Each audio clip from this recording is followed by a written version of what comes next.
Ish and Isha, the man and the woman whatsoever. So I wanted to first take a look at just the different facets of how this marriage between Yahweh and Yisrael started, how it should go, some of the things that have gone wrong in the marriage, and for us to be open to making our relationships with other set woman that Yahweh has placed us with to be, as Bruce Lee would say, the most important, the most difficult thing for a person to do is to be honest with themselves. Sure. We are very hard for us to be honest with ourselves. We create a atmosphere in a atmosphere around our lives that we feel comfortable living in, a comfort zone.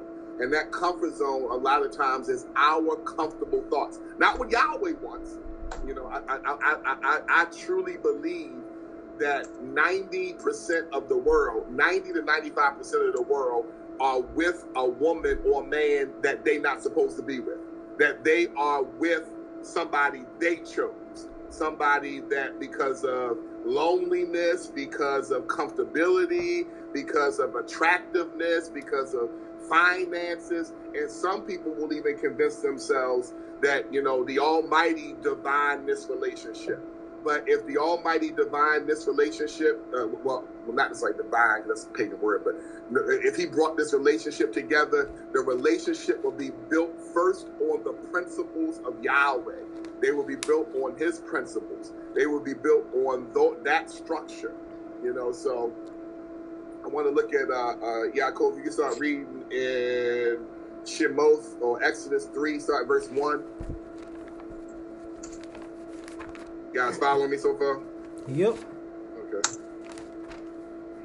Exodus chapter 3, verse 1. Yeah. It says, Now Moses was keeping the flock of Jethro and his father-in-law, the priest of Midian, and he led the flock to the back of the wilderness, and came to the mountain of Elohim, to Horeb. Now start from the beginning again. Now Moses was keeping the flock of Jethro, his father-in-law. Right. So at this point in time, Yahweh, with Moshe keeping the flock whatsoever, that was teaching him to be a leader as well as a husband. Because he, at this time period, as a husband, you have to oversee the flock of your family. Mm-hmm. Keep going. His father-in-law, the priest of Midian, and he led the flock to the back of the wilderness. You need a father-in-law. It's very important to be a good husband, to be a father-in-law. Now, Ruel was a priest, and he would have been very, or his name Jethro, but his name was, they say Jethro, but it would have been Ruel. You know what I'm saying? So at this point in time, it was very important to have somebody to teach Moshe how to be a priest, how to function, the functions of priest. And I think Ruel is a descendant of Abraham's wife with Keturah, I believe it is. Keturah, right. So which actually, from my studies, I actually believe that's Hagar. That later in life whatsoever, that he found Hagar. And Hagar was a title maidservant, but I believe her name was Keturah. But that's something I want to talk to you about later, Tony. So, but I believe they're the same person. But the issue is that that it's important to have a priest that needs to teach you how to be a husband, a priest, and a father. All these things you need to do to oversee the home. Continue. And came to the mountain of Elohim, to Horeb. And the angel of Yahweh. You skipped a little bit. Move up a little bit further. Okay. His father-in-law, the priest of Midian, and he led the flock to the back of the wilderness. Now, understand, it's very interesting. He led the flock to the back of the wilderness whatsoever. The back of the wilderness whatsoever. Because that's where you got to start. As a leader whatsoever, to move forward, you got to start from the back. You back yourself up, you got to start forward whatsoever. So in moving forward with the children of Israel, because these are the things that he would move forward with the children of Israel with. Continue. And came to the mountain of Elohim, to Horeb.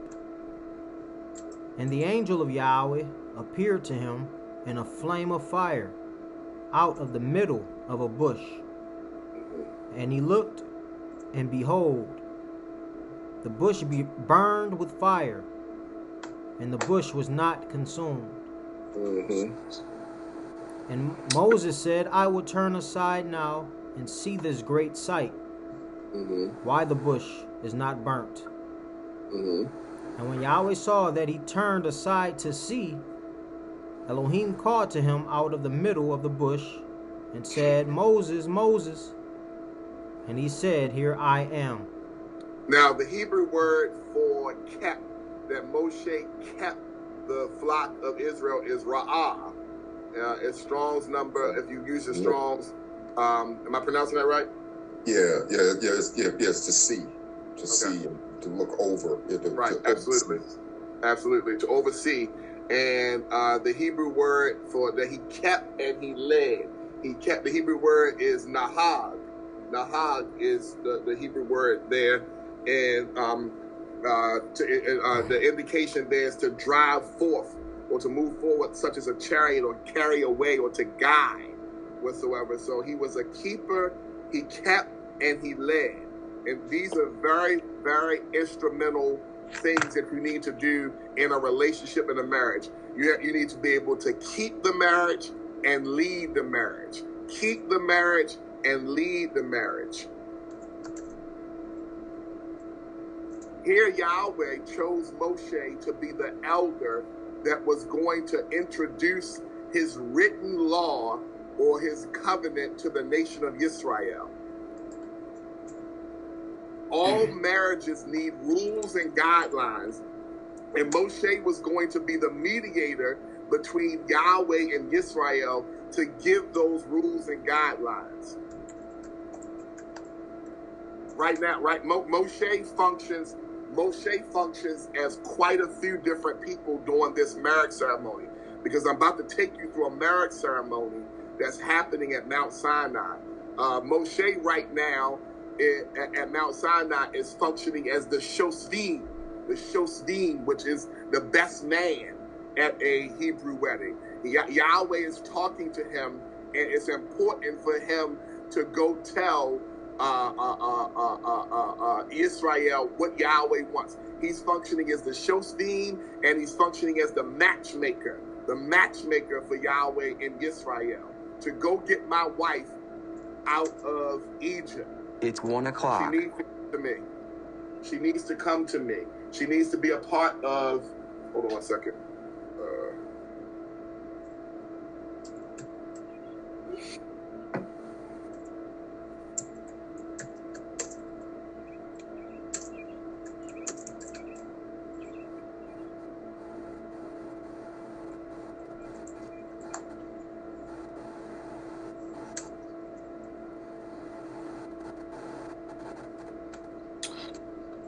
The word led, so we're focusing on that relationship. Moshe here is building, Yahweh's trusting him to play quite a few roles as introducing himself or reintroducing himself to the nation of Israel as their husband. He's going to establish covenants to them. He's going to give them laws. In the Hebrew, it would be considered a ketubah. The ketubah would be the marriage license, that the laws or the mitzvot of Yahweh function as the marriage license of what is the requirements here. So Moshe is keeping and he's leading. He's keeping and he's leading. He has to keep the children of Israel under the law of Yahweh, and he has to lead them to Yahweh. If you look at Exodus chapter 15, verse 13, Exodus 15:13. Says, you in your mercy have led the people that you have redeemed. You have guided them in your strength to your holy habitation. Again, these are all marriage words, lead and guide. The same Hebrew word there, nahag, is for led. Nahag, the same word is used in Exodus 15:13 in reference to Yahweh's mercies leading Yisrael past the Sea of Reed, away from the wrath of the Egyptians. In the same chapter, in verse verse 21, the people of Israel, or the bride of Yahweh, saw the great works of their Ishi, their husband, and feared him, and believed in him, and who sent him, and who he sent. They believed in Yahweh and Moshe. The people got to see firsthand the obedience to the word of Yahweh destroys sin, because your wife has to trust you. She has to trust the plan for the marriage. And Yahweh promised Israel, his wife, that he would destroy any of her past husbands, any of her past relationships, anything she was connected to, which was Mitzrayim. She would no longer have to be burdened by that. But Yahweh destroyed sin by the hand of the one that he sent. And because of that, the people believed in Yahweh, just as he did with Joshua. Through the death and the curse of the law was destroyed. So we find that same exact thing through Joshua, that once Joshua came, Joshua, not the son of Nun, but Joshua, the son of Yahweh, that the people would have to begin to believe in him and what it is that he did for our relationship, because Joshua now functions as our husband. He's the leader of the assembly. We have to follow his plan. As the bride of Israel, it's about following. We live in a world today where equality in a relationship is pushed heavily. That the husband, the man, and the woman are equal. That the woman has to have an equal voice, and that she has to have a sense of equality. That is a satanic lie. That is not the way of Yahweh. Nothing in creation is equal. Nothing that Yahweh made is equal. Even when you're dealing with the animals, you'll have 12 female lions, and they'll go hunt, but yet they know to feed the male first. They understand that he needs to eat because he's the protector. Everything that Yahweh has hierarchy, has order. So this society pushing equality is going back against Yahweh's system, that the woman thinks she needs to have an equal voice with the man. And what happens is the woman is spending so much time trying to be like the man that she's losing her role. And our families are weakening because she's not playing her role whatsoever. You've been in situations before where you've helped somebody move, and you're moving this TV up the steps. And both of you guys have to have a different grip. One has to push, one has to pull. If you guys have tried to have any sense of equality and moving that TV, then you guys are going nowhere. Anytime you need to move, there needs to be order. There needs to be positioning. So if everybody tries to do the exact same thing that everybody else is doing, when we're moving, Brother Joaquin, and we all standing around that one TV whatsoever, and everybody trying to move that one TV, nothing else out of the trucks gets moved. Things need to be delegated. Things need to be dictated to. So normally what happens is when somebody's moving, the stronger guys, or the guys, we moving the big stuff. And the females are moving like the lamps and the pillows, and they moving things of that nature. But we live in a society now where that move could never even happen, because the woman was sitting to argue, I can move the big TV. Why can't I do this? And we're equal.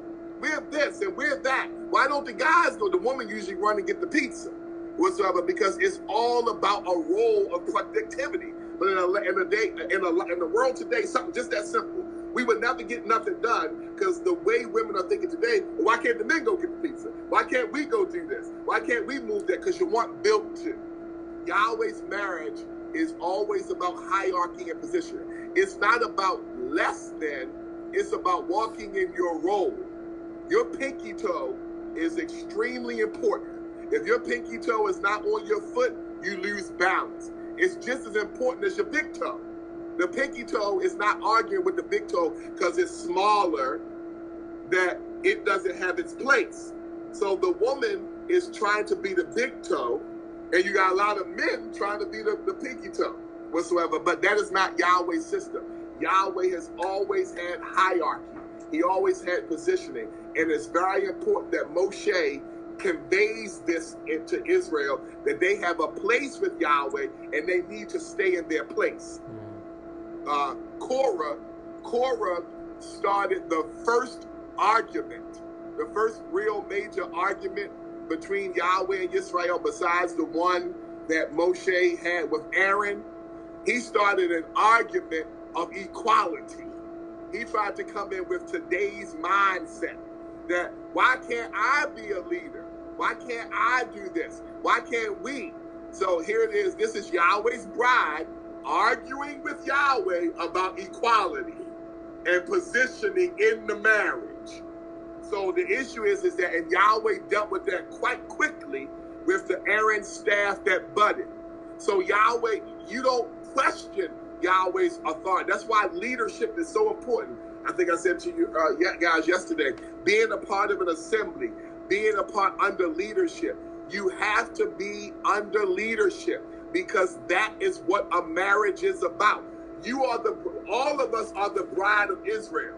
Who is our husband? Who's our husband? Yeah. Yahweh is our husband, but who's our husband in the spirit, in the flesh? Yahweh says, if you are sick, go before me and pray to me that you're sick, right? That you're sick, right? He says that, right? No. Oh, he says the elders. Oh, okay. So Yahweh has a system. He has a system. So you can't be somewhere by yourself or doing this thing by yourself because Yahweh didn't. Now with Yahweh's Ruach HaKodesh, we have this direct connection between him and him now that our ancestors didn't have before, right? Because we all have Yahweh's Holy Spirit. And he still says, go before the elders. He still says, do that. And now we have this connection that we never had before. But Yahweh still says, if any be sick amongst you, come before the Zedekim. But if you ain't got no assembly, how do you have that whatsoever? Joshua did the same exact thing. Joshua went before the elders. He went before the leaders and he asked them to pray for him. He came before Kepha, the Malach Sibor of Yisrael, Jacob and John. He came before them. He says, can you not pray with me? Can you not pray with me? He came before the elders. These men would become the elders of Israel. And Joshua comes before their feet as, I need your prayer. I'm sick. I'm hurting. So it's really important to have the elders. It's really important to have an assembly. It's really important to have, because that is a marriage. That is you can't have a marriage with Yahweh without having a marriage with Israel, with that bind, with that connection whatsoever. So in today's time, we really push and shun against that. But Yahweh, as connected as we are to heaven, as much as the Ruach HaKodesh we have, is still important to understand Yahweh, how Yahweh wants us to function in a marriage. Israel, because they obeyed the voice of the servant of Yahweh, they did not die. They were saved from bondage. Just as if we're going ourselves to the groom of Yahweh, we will not die. We will cross over and be saved from Yahweh, by Yahweh from bondage. When we accept Yahshua, the groom of Yahweh, our husband, we too won't die. But we accept him by taking on his name, because that's what a wife does. A wife takes on the name of the servant, but we have to take on his name with right intentions. Brother Yaakov, go to Isaiah chapter 4.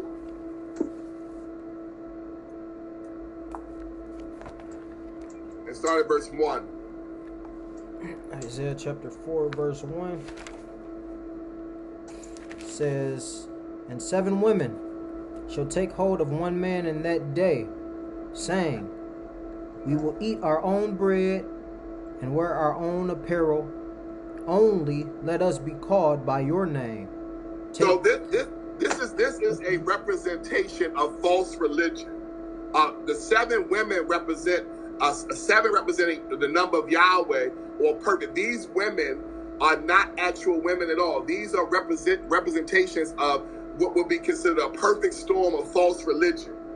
These women represent false religion. And the one man that they're trying to take a hold of is Yahshua. They're trying to take a hold of Yahshua. The concept, let me say better, the concept of the Messiah. That amongst Christianity, amongst false religion, that they are trying to take a hold of him. But they want this marriage. All religion, Islam, Judaism, Christianity, everybody's looking for a Mahdi, a Messiah, a Savior, right? And everybody, all religion representing a woman, is trying to take hold of this one concept of a Mashiach. We all disagree with who it is, but everybody seems to be unified of a coming Mashiach, this one entity, this one being. But the only problem is that everybody wants to eat their own bread. They want to have their own doctrine concerning him. That's right. Quick question. Well, not to interrupt you. So we're actually seeing this in the church right now. Is they've actually adopted a lot of the what is it from the Middle East, those doctrines, as those doctrines are trying to,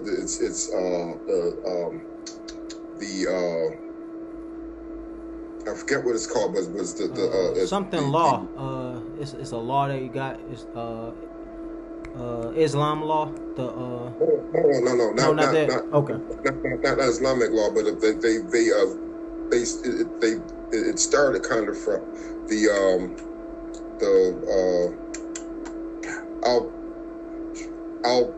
I'll look it up and I'll bring it up later. But no, this was actually time for it. But yeah, it's a whole different. It's called something, the something church.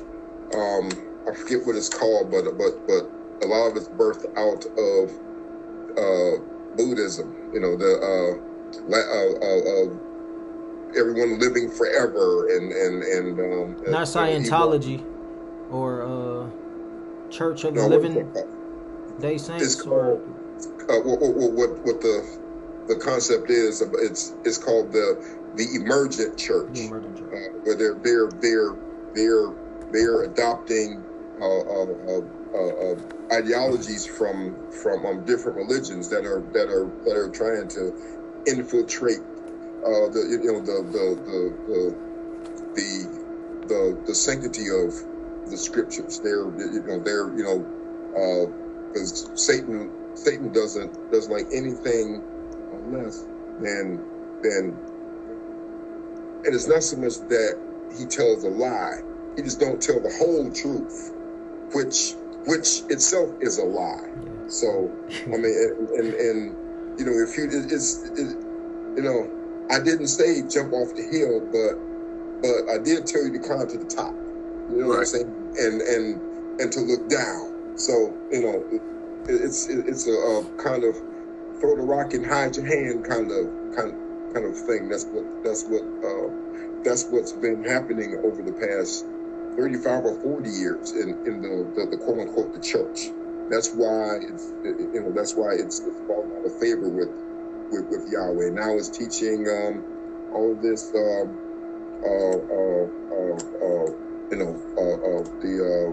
prosperity doctrine.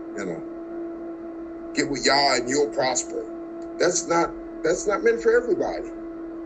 Some people may prosper the way y'all are talking about, but it's not no because I mean really, it's not even a 16th of a 16th of what's actually going on. I didn't mean to interrupt you, bro.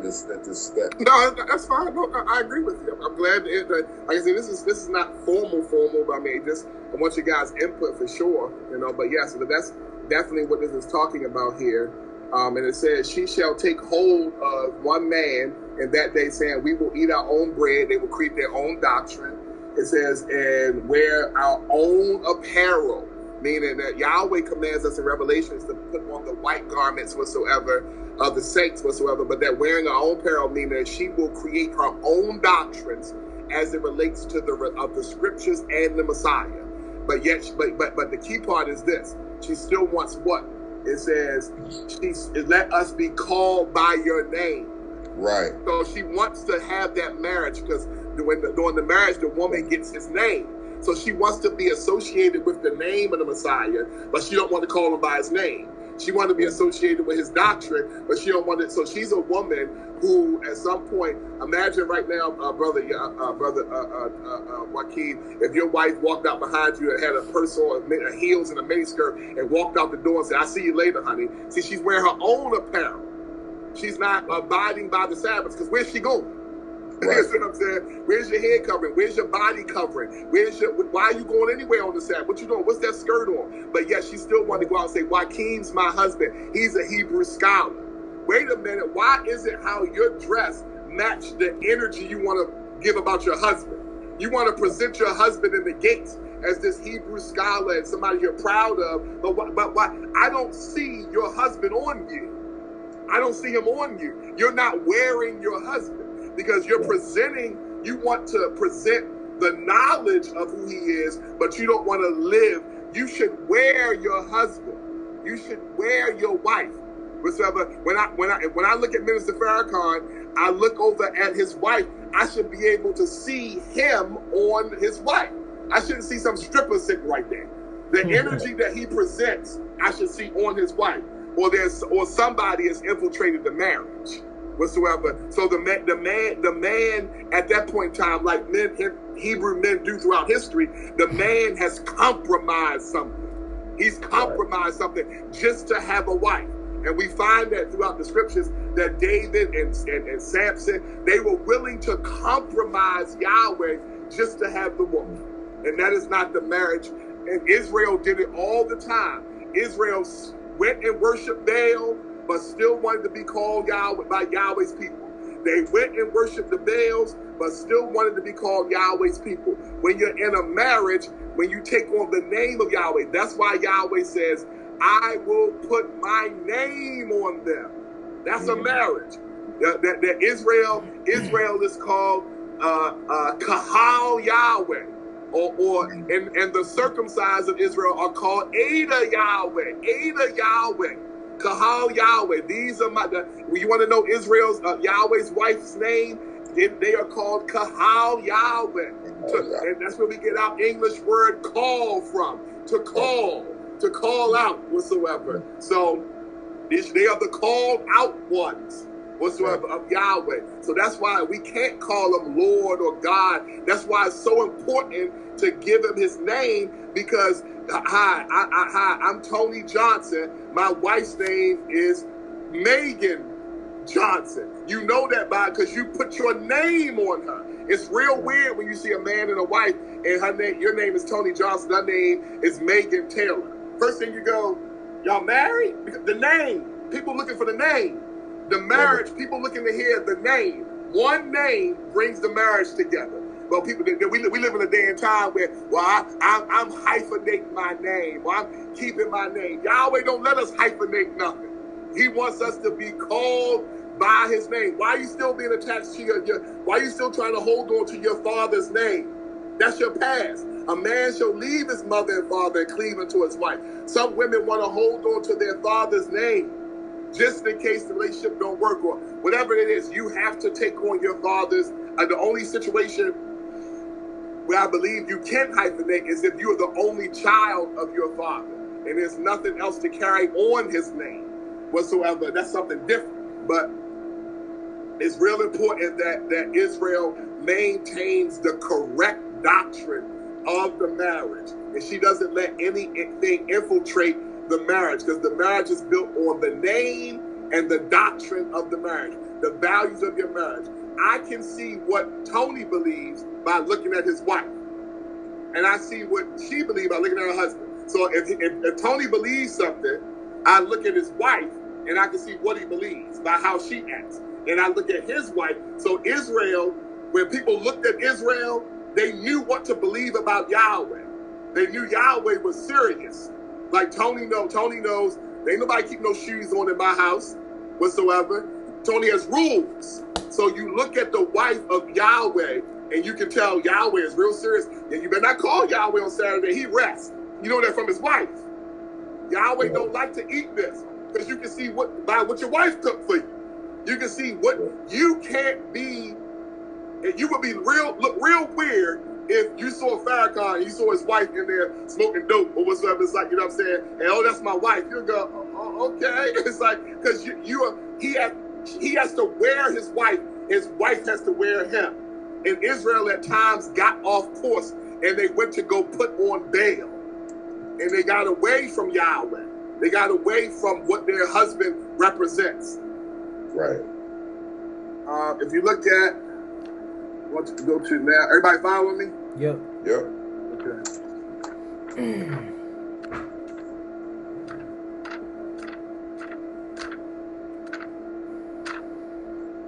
Look at Matthew chapter 13, verse 33. Matthew chapter 13, verse 33. This is going to focus on Israel again, letting in things into the marriage that corrupted the marriage between Yahweh and Israel. And these are the values that we can learn about not letting any outside noise into our marriages to corrupt our marriages. It says, another parable spoke he to them. The kingdom of heaven is like to leaven, which a woman took and hid in 3 measures of meal, till it was all leavened. Read it one more time. Another parable spoke he to them. The kingdom of heaven is like to leaven, which a woman took and hid in 3 measures of meal, till it was all leavened. Now hold your finger right there and read Mark 8:15. Mark 8:15. Mark 8:15. It says, and he charged them, saying, take heed, beware of the leaven of the Pharisees and the leaven of Herod. Mm-hmm.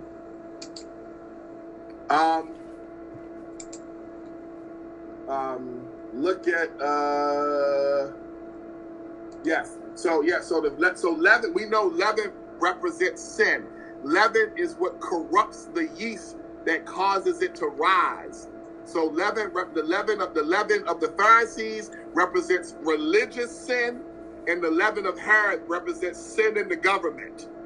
Governmental sin, governmental corruption, because leaven corrupts yeast, the bread, the doctrine. So beware of corruption in the government and beware of corruption in the synagogue. Say that again. Religion, so leaven represents sin. Mm-hmm. What leaven does, or yeast does, it goes into the bread, it corrupts. So it's corruption. When Yahshua said, "Beware of the sin of the Pharisees," leaven. He's talking about beware of the corruption of religion and beware of the corruption in government. You're going to find it in both places. Mm-hmm. So go back to the woman. Is in the corruptions in the government. Yeah, that's why he said beware of Herod. That's because he's the government. He represents government, and beware of it inside religion, because that's the Pharisees. Beware of it amongst your religious leaders as well, because there's leaven in both places. Leaven is that's why we don't have it during Pesach. It corrupts the bread. It corrupts it. So let's find out about this woman. Going back to Matthew 13. Wait, what was the other one? Mark what? 8:15. Mark 8:15.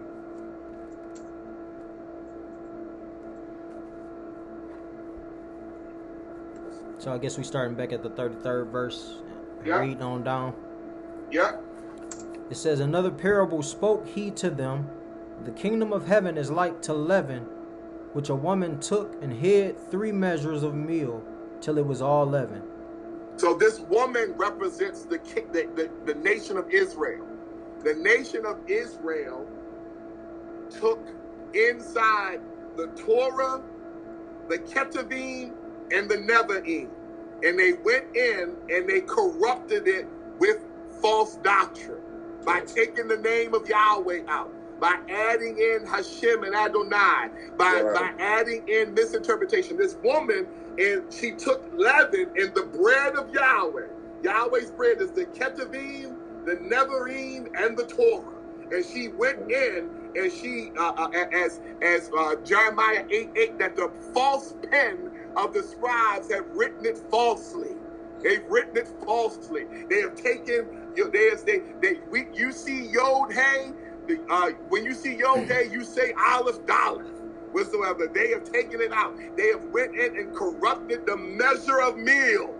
And they have added in. That's what my kingdom is like. That's what the Israel is like right now. She has gone in and she has corrupted the Nevi'im, the three measures of meal, the Kevim, the Nevi'im, the Ketuvim, and the Torah. And until it was all leavened.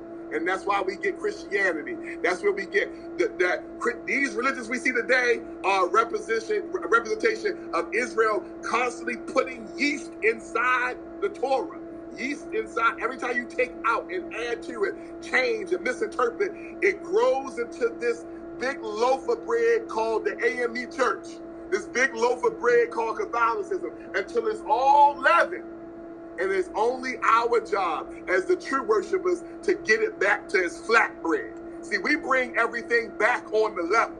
That's what people hate about us. We put everything back on the level. Awesome. Wow. Hey, I'm on my way. Good stuff. Yeah. I'll be right back. All right. So I gotta try to hold my finger there.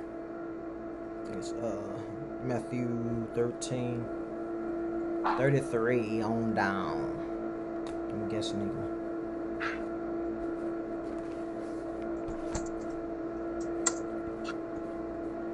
So wait, play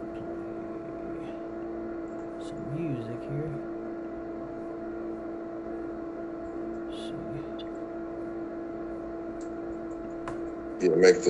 Make it manna. Yeah. Make it manna again, right? Well, no, it's the unleavened bread. Lechem, or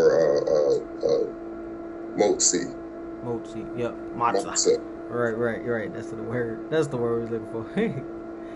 Yeah, that's the one. That's it. I'm trying to create matzah out of Wonder Bread. Right. Out of Wonder Bread and cinnamon, Cinnabon and all of that other stuff. Mm-hmm. So, yeah. And get a big honey bun. Just something sweet. Right. Exactly. Too sweet. Bad for you. Yeah. Exactly. Yep. It suits our comforts. Like what he was talking about, like that comfort zone. Yeah. So easy to get into it. Oh, it's. And once you do, you start laying back like this. Right. And then you find yourself asleep. Yeah. Right. Then it like caves in and stuff to almost where you can't get out. Mm-hmm. Like a deep sleep. To where you don't know how to get out. Exactly. Yeah. That's a nightmare. And then that's a nightmare. Exactly. Exactly. Yeah. We've gotten so accustomed to doing things differently from Yahweh over the years as a people that most of us don't know our way back. Yeah, but we make excuses for it though. It's like we know where we wrong because we know law, we know Torah, but it's like we still make the excuse in ourselves to say, well, he'll forgive me or I just need this right now. I got to make it do what it do. I try to do better next time, and then it's like we do it again the next time. Yeah. So when does like they say, what is it? Tomorrow never gets here. Yeah. Every time it's tomorrow, and then we never do what we promised on tomorrow, and until one thing is, and then you can't get back, and so I get it. That's something else. That's really something else. And like that song, remember that song? Don't let it be said, too late, too late. Right. Yeah, remember that? Yeah. They used to always say that. Yeah. Usually, it ended up being too late. You think you still got enough time, and then it's like, yeah, but the time is tomorrow now. not promised. Yeah, the time is now. Yeah. This this is the like where's that in is that in Yahoo? You guys, I've been here doing some teaching. You guys got food. I mean, if you can make their stuff.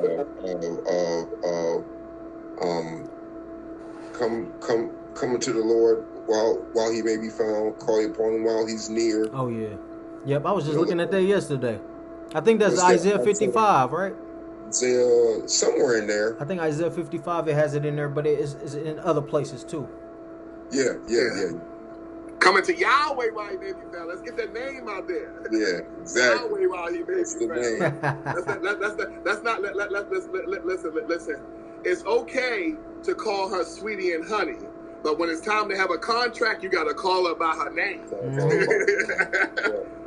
But you guys got to understand. I mean, you guys understand what I'm saying about the parable?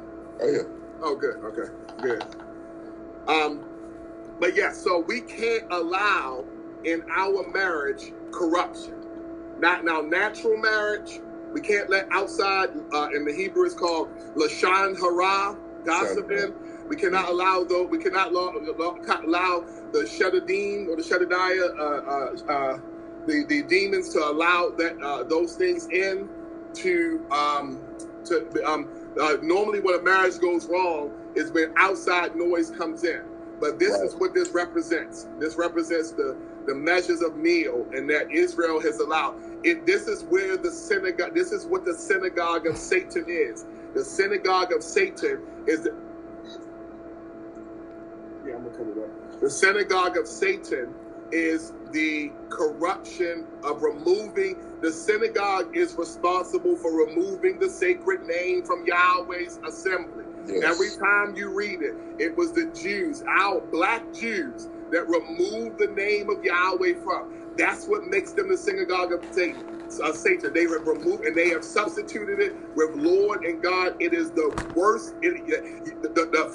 Forget what the police are doing to us. The first hate crime was removing the sacred name from Yahweh's people. That's the hate crime. That we have become comfortable with calling the Almighty by everything else. And they go in and they misinterpret. They'll tell you that Elohim means God. Elohim never meant God. That is something that came on later. That what happened is that Hebrews, we have always been around other nations of people. We have always been around other groups of people. So people will say, Amin is pagan, or El is pagan. Abraham was called the Prince of El. What happened is how this even happened. This is how the marriage got corrupted. We would go down and we would say something like, Yahweh is my Elohim. Now we know that Yahweh is his name and Elohim is his title. But the pagans would try to serve a deity called Yahweh, and they would create a deity called Elohim. You see what I'm saying? So they would take it and say, they would make it two separate deities.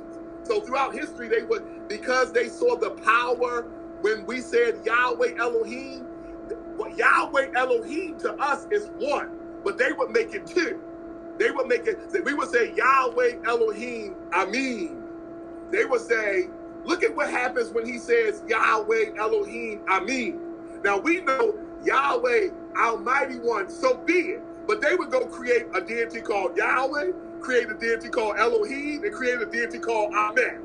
You know what I'm saying? And throughout history, that's how people would say, oh, Amin is pagan. Well, no, none of those things are pagan. These pagans didn't understand the authority behind what it is that we were doing. So they would see the power behind when we would say Shekinah. So they would create a deity, Shekinah. They would say, oh, well, that people were saying Shekinah long before the Israelites. No, Israel didn't become Yisrael until Jacob and Abraham. The principles of Yisrael were with Noah. They were with Yosef. They were with before they were called Hebrews, before they were called Yisrael, they were Hebrews and Yisrael. So yes, your things by name may outdate us. By title may outdate us. But we were there while the laws of Ma'at were being wrote. We were there with the Hammurabi. All that stuff comes from us. You know what I'm saying? Yeah. Egypt wouldn't even exist without Mitzrayim, the son of them. You know what I'm saying? That's how we even come about. Most pagan nations are a result of people who were once Yahweh's people that went off and became corrupted. That went off and became something else. Look at the Arabs. Look at they are just Ishmael's descendants, Amalek's descendants. You come to find out there's this relation between the king of Agag and Amalek, and the Agagite was an Amalekite that came back to thrust Shaul through. So you got to understand that I'm trying to show you marriage. See how all this foolishness and he say, she say gets in the marriage of Yahweh until it's all leavened. Yahweh's trying to keep us on one name. One name. One doctrine. One doctrine. One faith. One way. But Israel is hell-bent on being married to many different doctrines, being many different ways. But Yahweh doesn't want that to be the case. So we need to do it until we need to unleaven the word of Yahweh in our lives. Yes. Yep. Yep. I agree. 100%. I said I agree 100%. That's exactly what's going on. Everything is being bastardized. It's being turned into something that it never was. So that oh my goodness, say that again. so that other people can benefit from it. And it's like, wait a minute, what are y'all doing, man? This is, we've gotten so far away from y'all. We don't and the thing that makes it so bad is the fact that we don't read nothing no more. Mm-hmm. No. Taking the father out the household.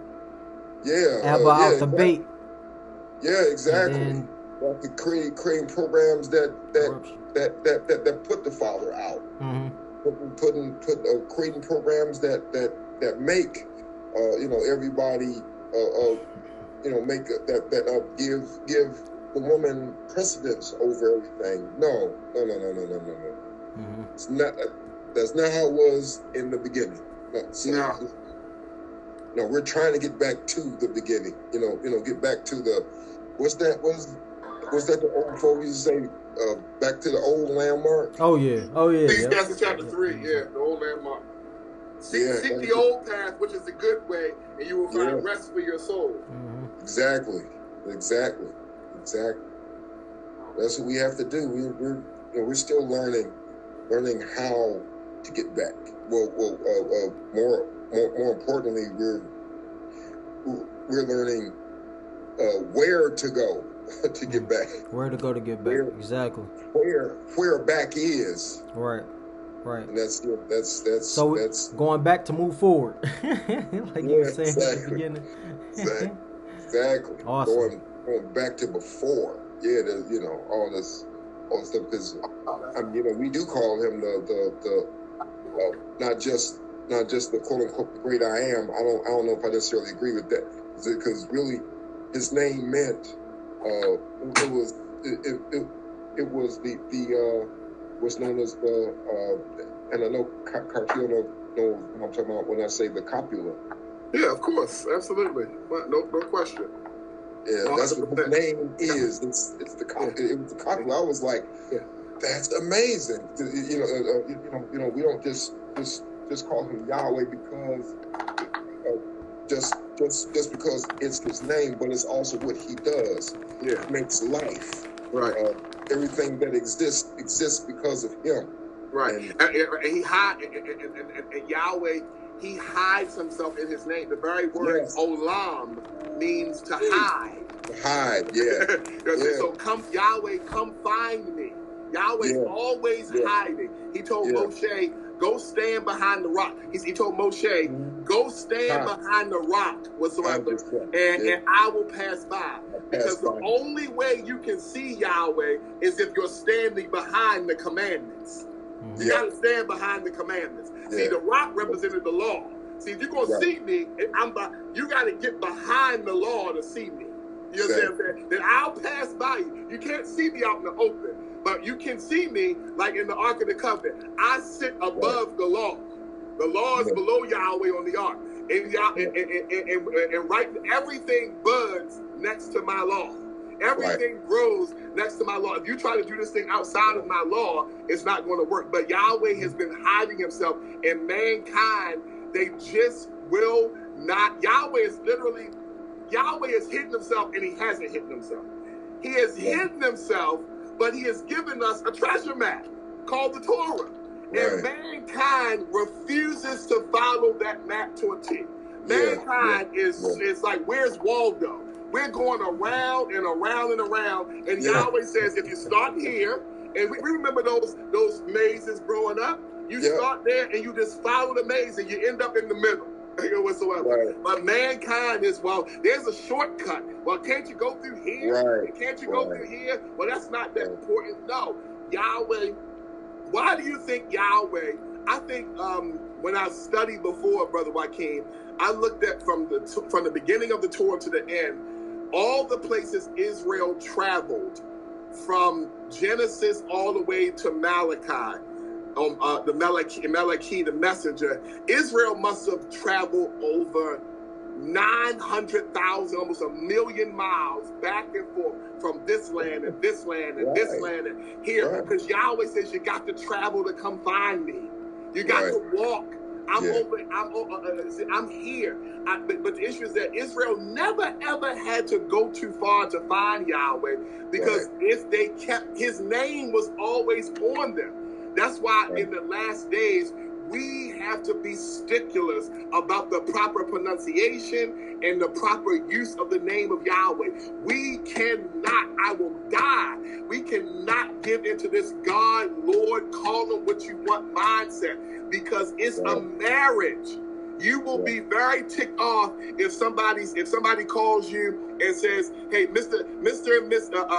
Tony so-and-so, Mrs. Megan so-and-so," you will come up and you will say, "My wife's name is Mr. and Mrs. Johnson." You get offended by that thing when your marriage is not called by your name, because you understand that your bond is on your name. And we should get offended when Satan has been trying to call Israel, Israel, Mrs. God, Mrs. Lord, Mrs. Adonai. No, we are Mr. and Mrs. Yahweh. Nice to meet you. Nice to meet you. No, this is my husband. This is my husband. This is my king. No, I don't have a different name than my husband. And you can't just call me what you want. Exactly. Now, Yahweh, we can call Yahweh little pet names. Like, look at my Yahweh, Yahweh. Look at you, my provider. Look at you, my little Yahweh Shalom. But always Yahweh. You know what I'm saying? Look at you, my El Shaddai, the impregnable one. Look at you. Look at you. But that's between the husband and the wife. Right. Somebody outside better not call you little El Shaddai. That's my name. That's my title for you. That's my thing. You better call you by my name. You know what I'm saying? So it's people don't understand that the titles Yahweh has given is intimate titles for him and his wife. You don't get to use those. You don't just get to call them that. That's a relationship built. You know what I'm saying? So you call him by his name. My husband's name is so-and-so. And Satan understands that. He understands the importance of that. He understands the importance of that, and he is trying to corrupt the marital name. Yeah. Quick thing, with Catriel. I was as you were talking about him, about Yahweh hiding, it's like one of the things that came back to me was a study I did about Psalms 42. You know, as the heart panteth after the water brook, so panteth my soul after thee, O Yahweh. Basically, and there's a verse in, I think it's in Habakkuk, saying that Yahweh is from, what is I can't think of that. It's Taman. Oh, it's from everlasting. Is that from hey, good job, man. My sweet baby, you look good. Nice, Nikki. Say hi. Hi. Shalom. She's learning to wrap her own hair, so this is her doing it. Awesome. Okay. Excellent. Good job. Shalom. Yeah, I'm listening. Yeah, he's from Taman. I mean, it's basically what the word actually means. I was breaking it down. It means that he's from the south, or yes, yeah. He's from the place that you'll never be able to find him. Basically, it's funny because I was just looking at Benjamin. Benjamin, son of the South. Son of the South. Yep. Yeah. Mm-hmm. Exactly. That's the thing. He's from the, he's not he only hides kind of like Coach Hill, did you ever play that game with your kids, like Peekaboo, yeah, that's what he did. Or when the child becomes a toddler and you hide from him, but you leave a foot kind of out. Yeah, absolutely. Yeah. Where the baby can see who you are. Yeah, exactly. I'm hidden, but you can see me. Yeah, because Yahweh wants to be chased.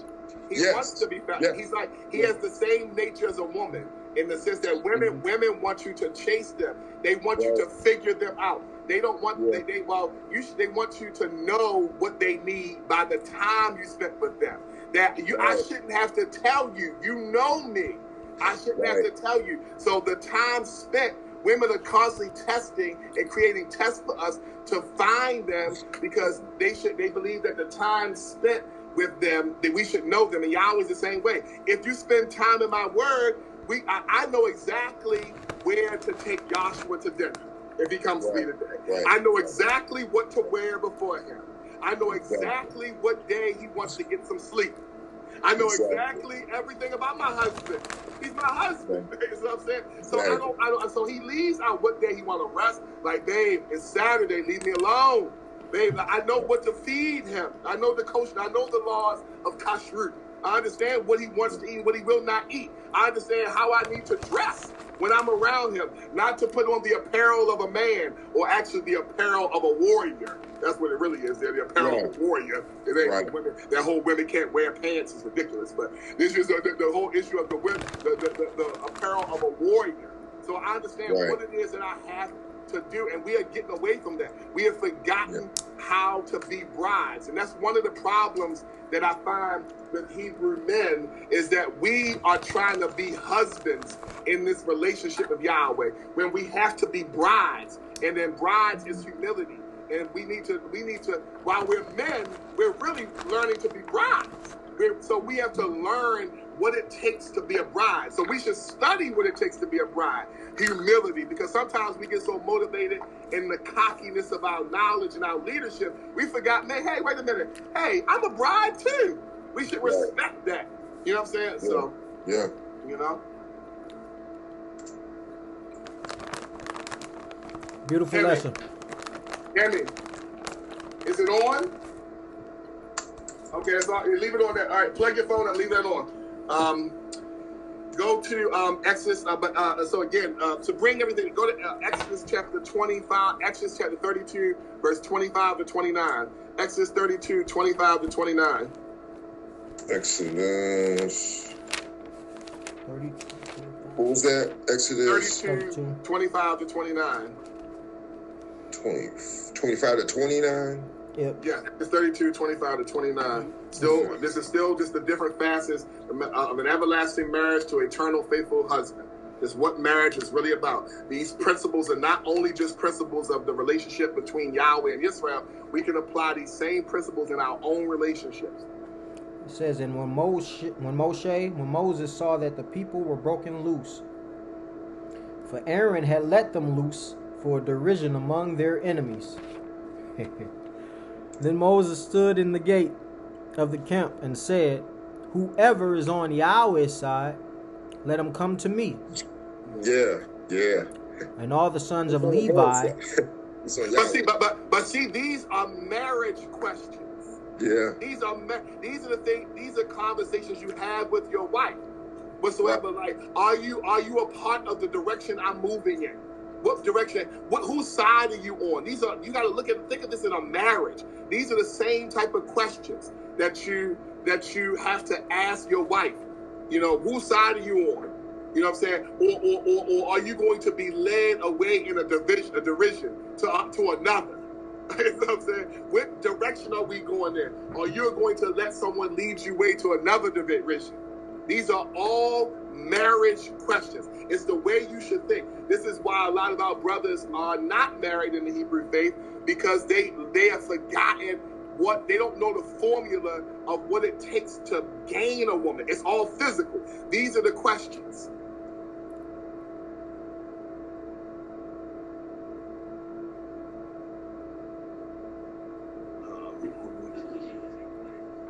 Let me read on. Hold on 1 second.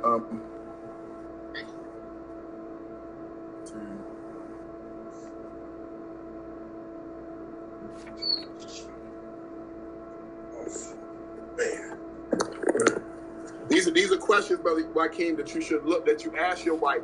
Will you be led away into another division, or are you on my side? These are all marriage questions, whatsoever. Real quick, anytime you begin a relationship with a woman whatsoever, this is the question that you ask your wife at the conclusion, right before you ask your wife to marry you. This is the question you should ask her after going through the time period of the courting or the time period of the betrothment. You should ask her Luke 7:19. Read Luke 7:19. This is the conclusion question all Hebrews should ask their wives before they marry them. Luke 7:19. It says,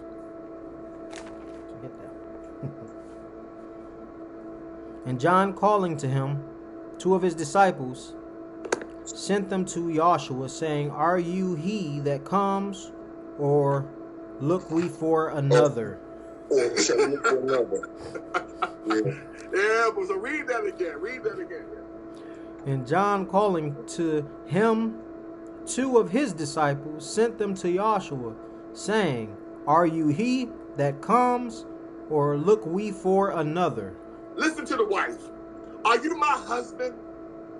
Are you my husband? As Solomon Shlomo says, has the winter gone and the springtime come? Right. Are you my husband, or should I look for another? Right. You know what I'm saying? Should I look for another? That's the question we ask at the very end. Are you my wife, or should I look for another? Because that's what's happening is the Messiah is the groom. He is, and this is the wife, and they're asking marriage questions. You see what I'm saying? So this is what you ask to your woman. Are you the one, or should I look for another? Are you my anointed? Are you my beloved, and is my beloved mine? You see what I'm saying? Right. Exactly. Catriel, this is good stuff, man. Oh, shut up, y'all! Really? This is it. No, this is good stuff, though. This is it's good. That we've needed to share this like years ago when I got to meet you. I can't believe it's already been a couple of years now, Catriel. It is. Yeah. It's almost like